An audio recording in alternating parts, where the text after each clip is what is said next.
What is up, all you GBA fans, and otherwise who are here watching this video? This will be an update video as well as a kind of like my thoughts, quick thoughts on Sun and Moon, as well as I guess an explanation at the end for the end of Season 6 of the GBA, as well as a look forward to what Season 7 can provide now that the draft is, tomorrow. So before anyone leaves, GBA Season 7, the draft, will be tomorrow on Dan's stream at 1 o'clock. It's going to be hosted by Dan, and instead of Miguel, we will have Envy on this time, and I'm sure they'll do a great job, and I'm looking forward to it. That I'll talk about in a bit, but first, we'll talk about, well, not Dan, actually, as a matter of fact, the time it took from, I guess, week 11 of the GBA, the last time I uploaded something in July. Life got pretty hectic. The fact that I was working I was attempting to find a full-time job, just stay busy, and unfortunately, uploading and narrating kind of took a backseat to the backseat, and I mean, unfortunately for you guys, I'm sorry I haven't done anything, but unlike other people, this is not necessarily a means of income. For anyone who doesn't know, I'm trying to become a police officer and trying to take any steps necessary to achieve that. So this isn't necessarily this is not a paycheck for me. This is something I enjoy. So I think that my own opinion is that it was lost a very long time ago once people started to see dollar signs associated with making videos. But that's just my thoughts. So in the meantime, I've actually been in a few casual leagues with guys like Swagalith and Bandy Savage. Who else? Roger used to be in the GBA prior to, I think, Season 2 or Season 3. Can't remember.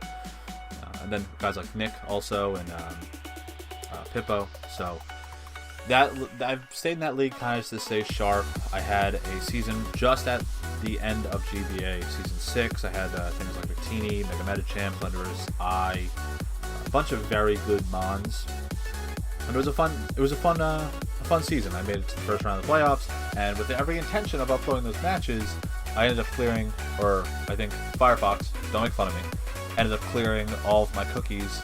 So all the teams that I had saved were gone. So I couldn't narrate those matches. But that's okay, because some of the matches I played well, some of the matches were very easy, and all it was just a casual means for me to stay sharp and not get rusty in terms of battling. And then they started up the next season where we're using certain Generation 7 mons. The Tapus, a lot of the UBs, but also things like Necrozma and things like I really can't stand. Things I got, some things that did get banned by the GBA, some things that didn't. So it's enjoyable so far. In that league, I have things like Curin Black, I have Infernape, Delmise, Reuniclus, Azumarill, Crobat, Infernape, Umbreon, Rotom Wash, Nidoking, and I believe Lycanroc, which I traded away, Alolan Ninetales.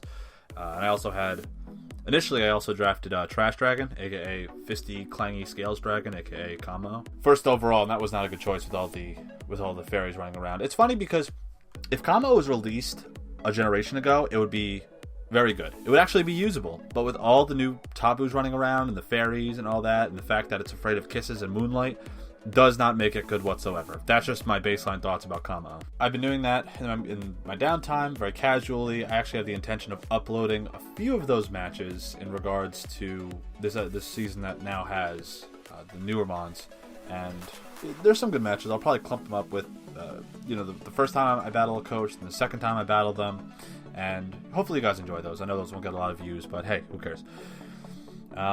Thoughts on Sun and Moon. Now, I haven't finished the game yet, but I feel my main gripe is that it's very handholdy, and the fact that it has like those little red flags you have to follow, and the fact that anywhere they don't want you to go, they find a reason to restrict you from going that way. Like someone yells from across the screen, "Hey, come this way," or "Go over there."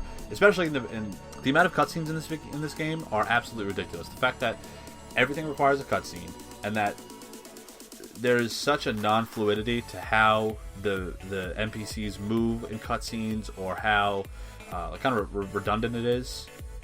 and then even how long, I guess, the Pokemon battles are, because the amount of time it takes to introduce the opposing Pokemon to putting your Pokemon into battle, and then having whatever it is, they jump around, or they look at you, or whatever unnecessary other animation is there.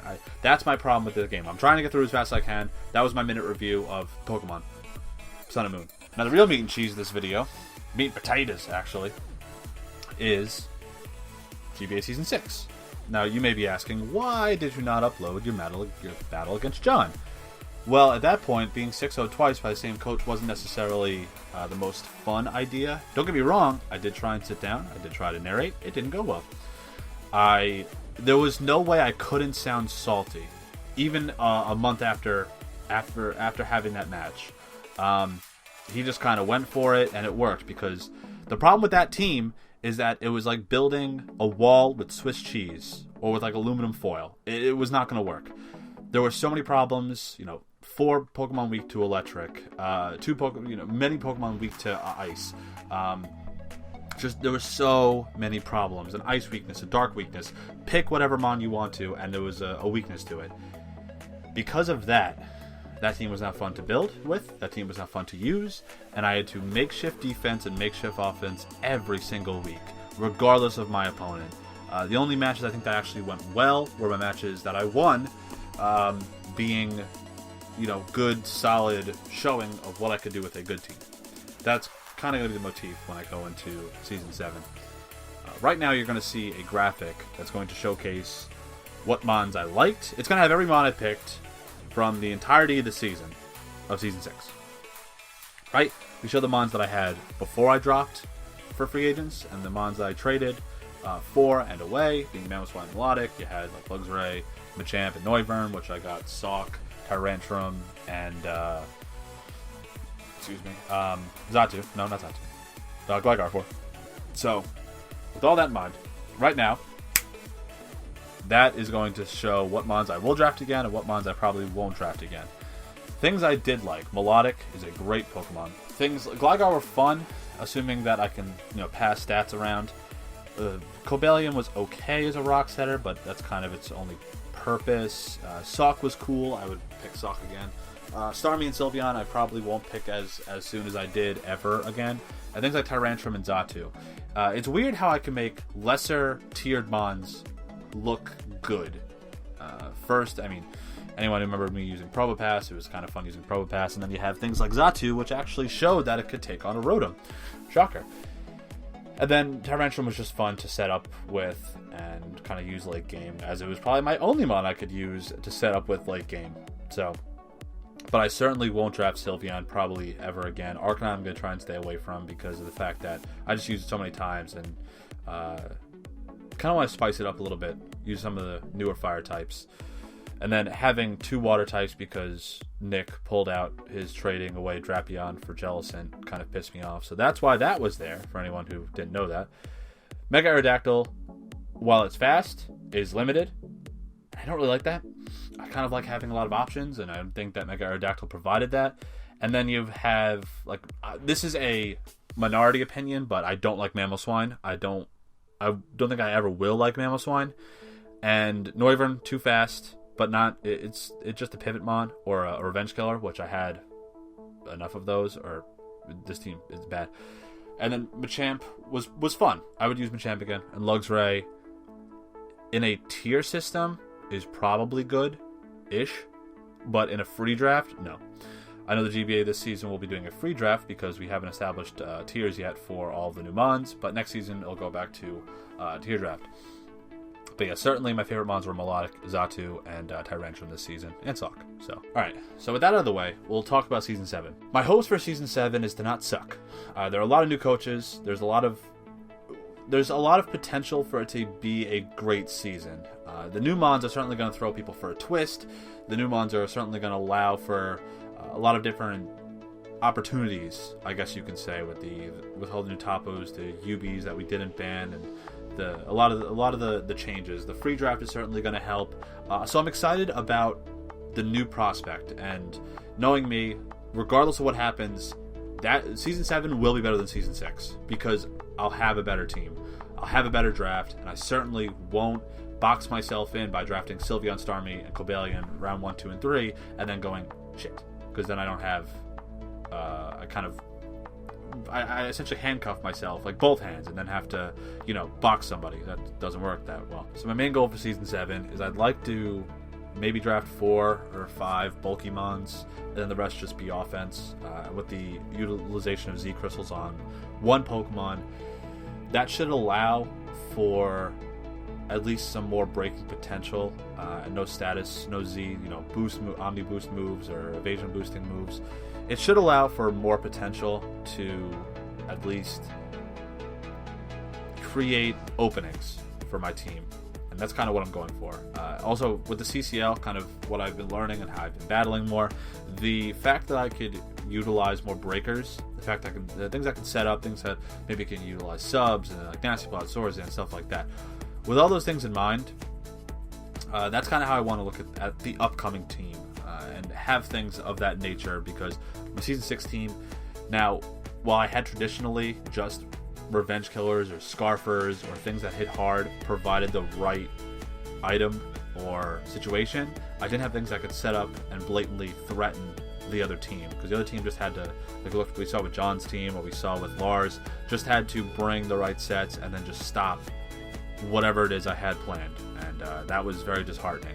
The whole season was disheartening. So that's the point, is that regardless of what happens with this season, anything is better than last season, and I'm going to still go in it with the same amount of positivity, same amount of drive to show the other coaches, the guys, the Smogon traditional, the really great GBA traditional guys, that I am worth being there, that I can stand amongst everybody else, and the fact that I don't quit.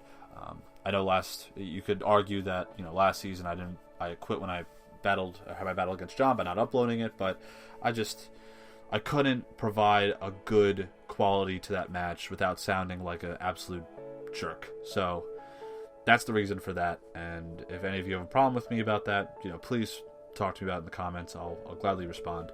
But I look forward to this season. I hope that regardless of if you watch my content, Cooper's content, anybody's content, I don't know why I specifically said Cooper right there, but friend, regardless of who you watch, or whether you watch just the GBA the stuff on the channel, or you just enjoy any match or one specific coach, I want you guys to enjoy this upcoming season. I want you to just watch whatever is going to fit your interests, and just to support all the things the GBA provides season to season. So with that being said, I won't drag this on anymore. Thank you for watching, and I look forward to seeing your feedback, your input for every week of the GBA, and every week seeing critiques. Doesn't matter. I'm looking forward to the season. I hope you guys are too.